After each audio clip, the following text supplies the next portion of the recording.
மாலை வணக்கம் மக்களே. இது எறா தொக்கு செய்கிறதுக்கோசரம் ரெடி பண்ணிகிட்ருக்கேன்.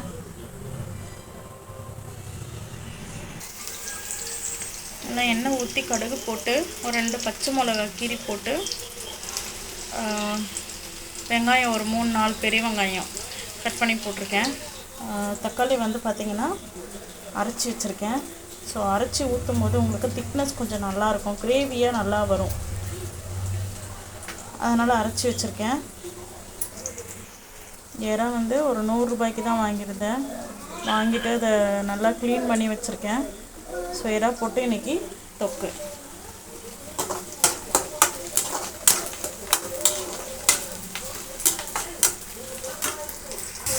அரைச்சி தக்காளி வந்து ஊற்றி நல்லா வதக்கிக்கணும்.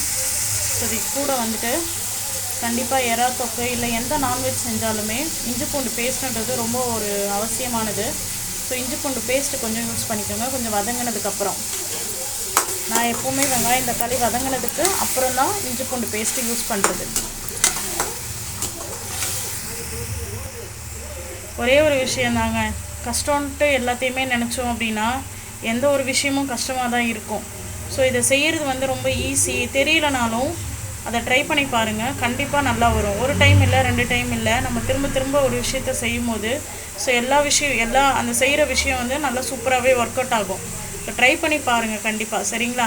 தெரியலன்ட்டு வீட்டில் எதையுமே ட்ரை பண்ணாத மட்டும் இருந்துடாதீங்க. நான் சமையலுக்கு மட்டும் சொல்லலை, எல்லா விஷயத்துக்குமே. நம்ம ஒரு விஷயம் செய்கிறோம் அப்படின்னாக்கா கண்டிப்பாக வந்து முன் அனுபவம் யாருக்குமே இருக்காது. அதனால் ஸோ எல்லா விஷயத்தையும் ட்ரை பண்ணி பாருங்கள்.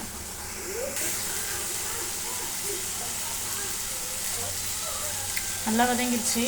இந்த ஸ்டேஜில் வந்துட்டு இஞ்சி பூண்டு பேஸ்ட்டு ஒரு 2 ஸ்பூன் இருக்கும். அது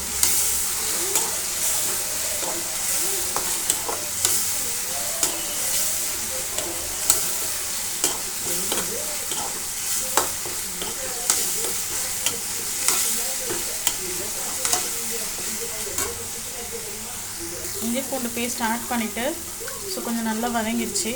இந்த ஸ்டேஜில் வந்து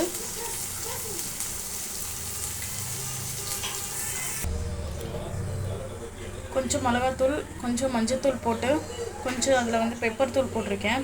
ஸோ போட்டு கொஞ்ச நேரம் கொதிக்கட்டும்.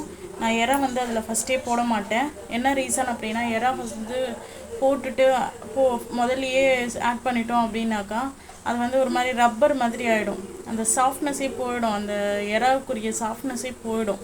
அதனால் என்ன பண்ணுவேன்னா, இந்த குழம்பு கொஞ்சம் கொதிச்சதுக்கப்புறம் எறாவை போட்டு அதுக்கு ஒரு 4 மணி நேரம் வெந்துச்சுனாலே போதும். ஏன்னா எறா வந்து சீக்கிரம் வெந்துடும். ஸோ அதுக்கப்புறம் சாப்பிட்டு பாருங்கள், அதோடய டேஸ்ட்டே வந்து வேறு மாதிரி இருக்கும்.